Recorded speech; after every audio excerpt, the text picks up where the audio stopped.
everyone, it's Lori. If you get your health insurance through Mass Health or your state's marketplace, open enrollment starts for you today. And if you've already logged on to the portal, you're probably in shock at how much your premiums are set to skyrocket. You aren't alone. Millions of Americans are about to face higher healthcare costs, and it's not an accident. This is the direct result of policies that Donald Trump and Republicans in Congress have passed over the past few months. First, they passed their one big ugly bill, which cut $1 trillion from Medicaid to offset a fresh set of tax cuts that overwhelmingly benefit the wealthiest 1% in our country. And now they've spent the last 12 weeks refusing to work with Democrats to extend the Affordable Care Act's premium tax credits, knowing it will drive costs up for millions of people. The thing is, they knew people would open their mail or log on to their healthcare portal and see this price hike, and they've still done absolutely nothing to stop it. No one should have to choose between paying for their healthcare and putting food on the table. But that's exactly what the Republican healthcare price hike is going to force millions of folks to do. We should be lowering healthcare costs, not making it harder for people to stay healthy. Here in Massachusetts, we've proven what's possible when we invest in people and protect access to affordable care. It's time for Congress to do the same. This week, I was proud to join with first responders across our state, sharing coffee with the Johnson Fire Department, donuts with the Creston Volunteers, and talking to our EMTs, our dispatchers, our sheriffs, and our law enforcement about the incredible work they do of rushing into danger to keep all of us safe. It's also why it's so important that we keep moving forward on legislation that I'm leading, including helping with the COPS grant, SAFER grants, and resources for our first responders, including no tax on overtime. So that second shift or that 60-hour week is money that they can reinvest in their families. It's also one of the reasons we need to open the federal government now. This money has been allocated. It needs to be executed. That only happens if the Senate opens it back up. I'm proud we did our job and passed it. Now let's move it forward and get it done for our first responders out there in need.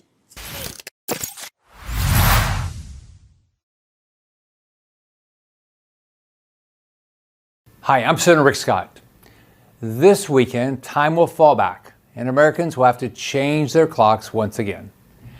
I hear from Americans all the time that they're sick and tired of the back and forth of changing the clocks twice a year. It's outdated, and it makes no sense in today's world. It disrupts sleep, hurts productivity, and even increases health risk. As Florida's governor, I proudly signed legislation to keep our state in daylight saving time, year-round. Now, as your United States Senator, I've been fighting to lock the clock and make daylight saving time permanent with my Sunshine Protection Act. It's time to end the old, outdated practice of changing the clocks.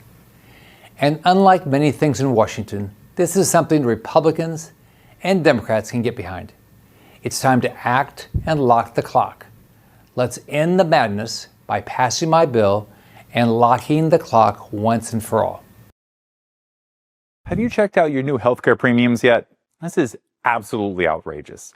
With open enrollment finally starting, I've heard from so many of you that you just can't afford health insurance these days. Families will now be forced to pay hundreds, if not thousands more in healthcare premiums. Cancer patients, people with chronic diseases, and the terminally ill may not be able to afford to see a doctor. You might be asking, but if I'm not on the ACA, why should I care? Well, when people can't afford their insurance, everyone's costs go up. This impacts all of us. And it's all because Washington is so broken that it would rather kick 4 million people off their insurance than reopen the government. We have to do better. People's lives are literally on the line. Well, greetings. I'm Senator Alex Bavec here with my friend and neighbor in the Senate office, Senator Ruben Gallego from Arizona. Pleasure. And we're visiting each other's ofrendas. It's that time of year. That time of year. Dia de los Muertos is coming up, and it's become a tradition in our office. The anchor for us has been my mom, who passed in 2018, but whose service spirit is alive and well. We have other pictures here of friends and relatives of our overall staff. Mm-hmm. But also here at the center is a picture of Senator Dianne Feinstein, former longtime member of the Senate, my former boss. I worked for her once upon a time, and this was literally her office for decades. Well, I brought something here. This is for my best friend, Jonathan Grant. And so Jonathan is from Oaxaca, New Mexico, and he died actually in the war. That's me, the Iraq War. So that's him right there. That's me. Who's that skinny guy right there? That skinny guy is me. Jonathan was a great guy. I'm going to put him right here. Well, as you see, we have some service members. Here, yeah. Family and friends of some of our staff. And it's good that you have sweets because he really loves sweets. So he would go and he would actually steal all of my candy and food whenever I wasn't looking. So I think this would be kind of very appropriate for him, and definitely would fit in here very well. Let's go check out my friend. Thank you, por favor. Welcome to Casa de Gallego. Now, our friend is not as impressive as yours, but look, it's our first year. These kids are going to have to learn, right? So we start here with a fairly simple ofrenda, but number one with Congressman Grijalva. And as you know, his daughter just won the election, but they are not sworn in. Hasn't been sworn in yet. But Congressman Grijalva and I, are and were friends for many years. One of the first persons to actually ever support me, was a great, role model to me and lots of other Latinos, and that's why we have them up here. Let's make some room for your family. That's all right. Yeah, I'm going to add to yours. You have family roots in Chihuahua. That's right. My mom was from Chihuahua. So when my mom came to Los Angeles in the 60s, she and my dad met in LA. They didn't come together from Mexico. Mom came with one of her cousins, who was actually not just my aunt, but my madrina. Yep. So my Nina Tere, who passed away a few years ago, my mom passed away a few years ago. I lived in Chihuahua for a little bit, and probably was running around the same neighborhoods that your mom was running into. I'll put her next to Grijalva because I don't know who would give her a harder time. Do it this way. Do that over here. Perfect. Well, let's see what next year's ofrenda brings, and hopefully we get some more stuff in there. All right. Thank you so much. Thank you, everybody. Hey everyone, here we are exactly 1 month into the Republican shutdown, and we've crossed one bleak milestone after another. Federal workers missing paychecks, the administration refusing to use contingency funds to continue SNAP and cover food stamps. People across the country are cash-strapped, hungry, and worse off, thanks to the Trump administration and congressional Republicans. So why are Democrats holding the line? Because Republicans want to strip healthcare from millions of Americans, and we're not going to let that happen. Their big bad betrayal bill steals healthcare from 15 million people. And in my district alone, there's about 14,000 people who are going to lose their health insurance. And at the end of the year, subsidies for the ACA will expire. Without an extension on those, another 22 million Americans are going to see their premiums more than double. A couple that's making $53,000 would see their premiums double, and a 50-year-old couple making $95,000 could see a $17,000 increase in their premiums next year if we don't extend these subsidies. So I want you to know that we're going to continue holding the line. We're going to continue to fight for your health care, and we are ready to negotiate with Republicans to end this. It is time for them to come to the table and to do their jobs for you, the American people. The American people need to know that we, the House, 6 weeks ago, we did our job in voting for the CR in order to have a little bit more time, like 7 more weeks, so we could keep on working and negotiating Obamacare extension, subsidies, negotiating whatever we needed to, because we do want to pass a new budget, a Republican budget. But then that got stuck because the Senate is not doing this. You have explained it many times, but people need to understand. Right. We should not be having this issue. We should be all sitting at the table, negotiating. Right. But should you guys be here in Washington to do exactly what you were describing, or get to work on appropriations and other things that the House needs to work on? Should you be out of session for 6 weeks? But the thing is that we may be in the House, but then we know that there are so many thousands of government and federal employees that are not getting paid. So we need to focus on what is of most importance, of what's time sensitive. Keep the government open, pay the air traffic controllers so we do not get delayed flights. pay the military members, pay everybody that works in the government at the federal level, and then continue working. The problem here is that we got to stop the politics. We have to stop what's happening, because the only thing we GOP were asking the Dems is give me 7 more weeks, give me a little bit more time, specifically when it comes to Obamacare, that we needed to renegotiate those extended 1-year subsidies. And I'm the first one who would agree to look at it for 1 more year. I have 20% of my district needs food stamps or SNAP. My elderly, the most senior part of the society. We need to feed them. We need to give them the possibility of continue eating every day. 20%. I'm one of the, probably I think I'm the 5th most important district when it comes to SNAP and to Obamacare, 1/3. So I'm very conscious. Today, open enrollment starts on the Colorado exchanges. And sadly, as predicted, for people who are on these exchanges getting tax credits, it looks like their insurance rate is going to go up by double. For a family of 4 in Colorado making $128,000, their premiums are going to go up by $14,000. This is unacceptable. Republicans in Congress need to stop playing games, and they need to work with Democrats both to open and fund the government and also to make sure everybody in America can get affordable health care insurance. Speaker Johnson says he has hundreds of ideas on how to fix health care in this country. I suggest that he share even one of them with us because we haven't heard it. But in the meantime, let's make sure that every American can get the health insurance that they need.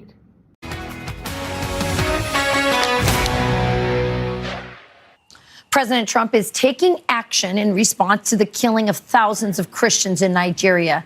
President Trump vowing possible sanctions and saying on Truth Social, quote, "Radical Islamists are responsible for the mass slaughter. I am hereby making Nigeria a country of, quote, particular concern," and entrusting Congressman Riley Moore and other lawmakers to immediately look into this report and report back to me. West Virginia Representative Riley Moore joins us now. Congressman, thank you for joining us, and thank you for your continued efforts in bringing attention to this matter. I'm going to say what's going on there, and I know it's tough, but people need to hear it. Christians are being macheted, burned alive. They're being forced to, dig their own graves before they're buried alive. They're being raped. They're being killed. They're being starved. Why have we not been hearing more about this? Well, Rachel, the mainstream media has just turned a blind eye to this, but this network specifically has been giving me and others a platform to actually talk about that. So I do really want to thank you so much for doing that and highlighting it, because it has made a difference. We're talking about between 50,000 and 100,000 Christians have been slaughtered in Nigeria since 2009. And we did have a designation on them in the first Trump administration as a country of particular concern.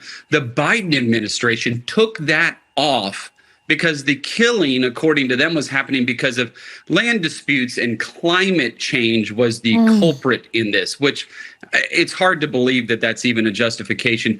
This is a genocide that's been going on by Islamic terrorist organizations. This designation by President Trump, and I just want to take 2 seconds. Thank you, President Trump. Thank you so very much, because this is going to end up saving lives. Thank you for this designation.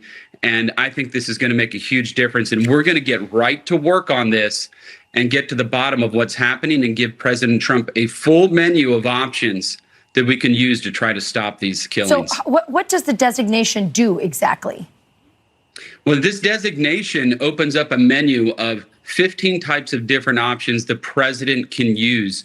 One in particular is the suspension and prohibition of security assistance, which we have been doing security assistance with the Nigerian government. And that was a promise that they were going to receive arms and training from the United States to go kill and stop Boko Haram. They have not been doing that. They have not been stopping these Islamic terrorists, and in my view, have been collaborating and coordinating, and at least, at minimum, have just been turning a blind eye to it in Nigeria. So now that's going to stop.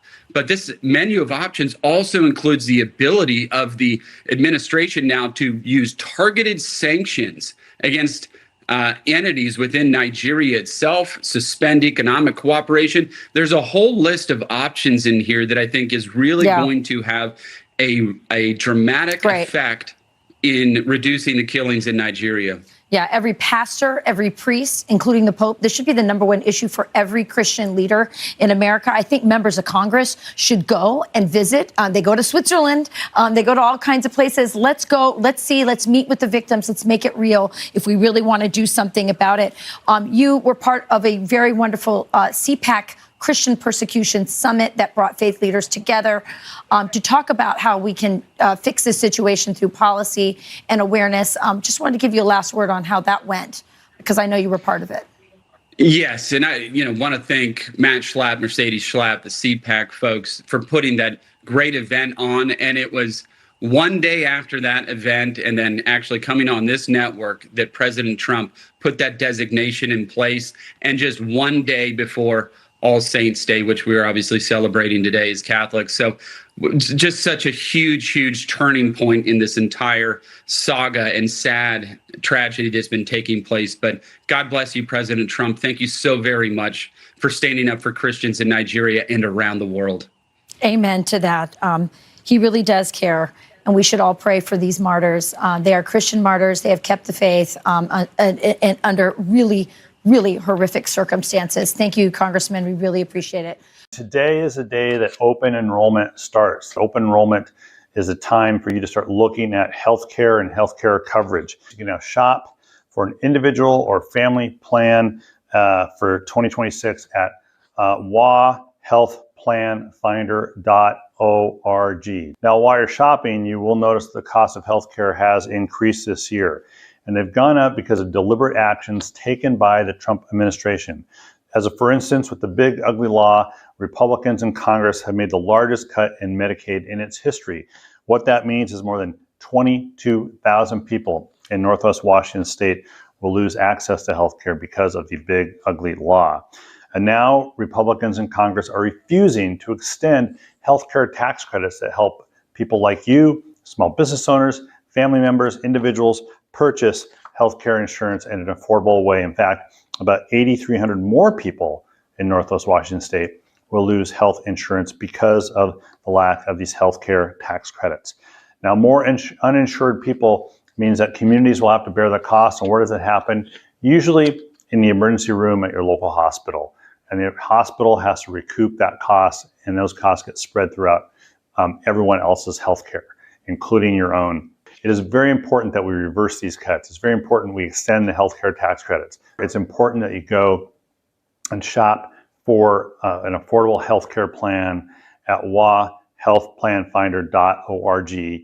Thanks. I mean, shutdowns are terrible. And of course, there will be, families that are going to suffer. We take that responsibility very seriously. But it is one of the few leveraged times we have. I'd like to go back to China and talk about a bill you've introduced, the Combating the Persecution of Religious Groups in China Act. I mean, you said we must stand for religious freedom, sanction communist Chinese leaders and officials that target Christians and other minorities. I mean, can you tell us what this fight is about for you? Absolutely. We've seen the worst crackdown since 2018 in China on religious individuals that aren't under the registered religions, if they're religious minorities, perhaps up to life in prison, death, torture. It's unbelievable what these folks have been subject to. So if China wants to exert its influence on the world stage, we're going to actually go after and sanction not the country, but the individuals that are doing these persecutions on the religious minorities. So we want to hold them accountable and make them subject to these sanctions. And we give essentially more tools to the State Department in order to be able to do this. Marco Rubio has been great. I agree with President Trump. He's probably one of the best secretaries of state that we've ever had in our country. I think he's doing a great job, and we want to give him some more tools to be able to hold China and the individuals in China that are doing this accountable.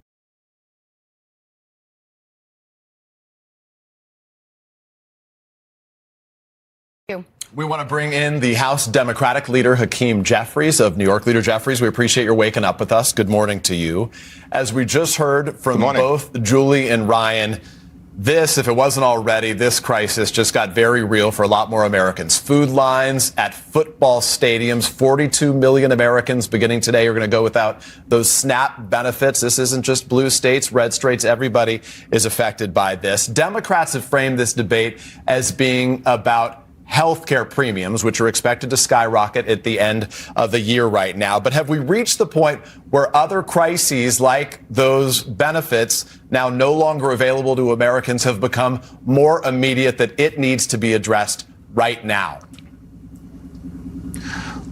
Well, all of it needs to be addressed, and we continue to believe that the government needs to be reopened. We need to find a bipartisan path forward to enacting a spending agreement immediately that meets the needs of everyday Americans in terms of improving their quality of life and lowering the high cost of living, while at the same time addressing the Republican health care crisis that now threatens for premiums, copays, and deductibles to increase dramatically for tens of millions of people immediately. So, Leader Jeffries, the president says, let's just get the government reopened. Let's just get the government reopened, and then we can figure out a solution on health care, and I'm willing to negotiate with Democrats. Why not accept his premise on that? Well, the president is clearly unwilling to negotiate. In fact, he's playing golf this weekend at his beach resort. And that's consistent with what we've seen over the 32 days that he and Republicans have shut the government down. In fact, Donald Trump, of course, has spent more time talking to Hamas and more time talking to the Chinese Communist Party during this government shutdown than he has with Democrats on Capitol Hill, who represent half the country. And we continue to say we want to sit down in good faith with the other side of the aisle to resolve this issue, to reopen the government, to make sure that people don't go hungry in America, the wealthiest country in the history of the world. So to be clear, Leader Jeffries, how does this end? Is there some outside event that you see as an endpoint here? Is it some more major problem with flights? Is it perhaps the elections coming up this week in states like Virginia and New Jersey? Is it photos of families going without food? Where is the enough is enough point? Well, we think that we had already reached the enough is enough point. The fact that we have hardworking federal employees who are being furloughed without paychecks or forced to work without pay, that's enough. The fact that Republicans refuse to extend the Affordable Care Act tax credits, don't want to spend a dime to keep health care affordable for working class Americans and middle class Americans, but over the last few weeks could find $40 billion to bail out Argentina and their right-wing wannabe dictator friend is extraordinary in this country. It's also extraordinary that 2 federal courts have said that the Trump administration has the money and is required to make sure that not a single person in this country loses their nutritional assistance benefits so they can continue to put food on the table, including 16 million children. Yet the Trump administration refuses to spend taxpayer dollars in a manner consistent with what Congress had previously instructed them to do. Leader Hakeem Jeffries, the Democratic leader of the House of Representatives, we appreciate your making time to speak to us this morning. My last post, you saw that I went to Lee's. I just want to get the pie. Look at that meringue. Look at that meringue. That's incredible. And the color of the coconut, that's just beautiful. That's like pure egg yolk. And now a bite.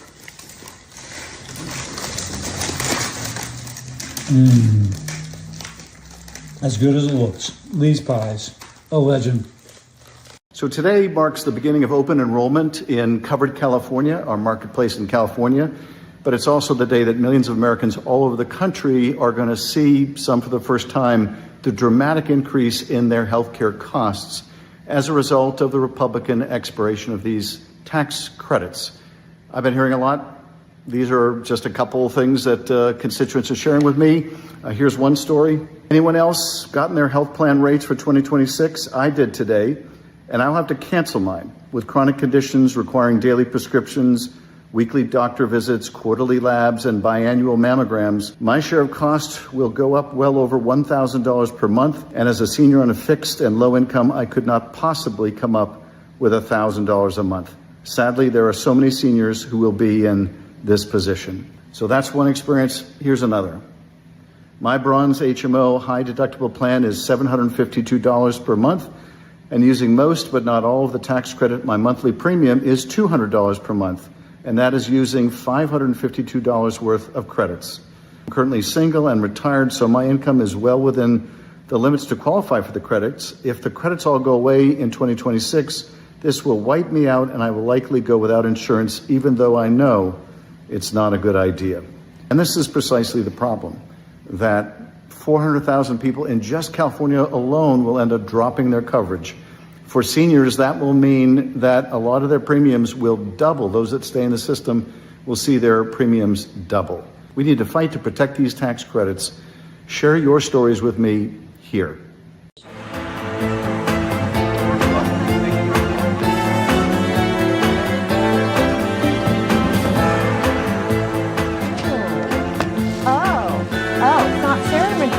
It says 10 big pride. I want to give seniors on Social Security an extra $200 a month. And here's why. The cost of groceries, healthcare, utilities, pretty much everything is skyrocketing. And the Trump administration just announced that the cost of living adjustment for seniors is only $56 a month.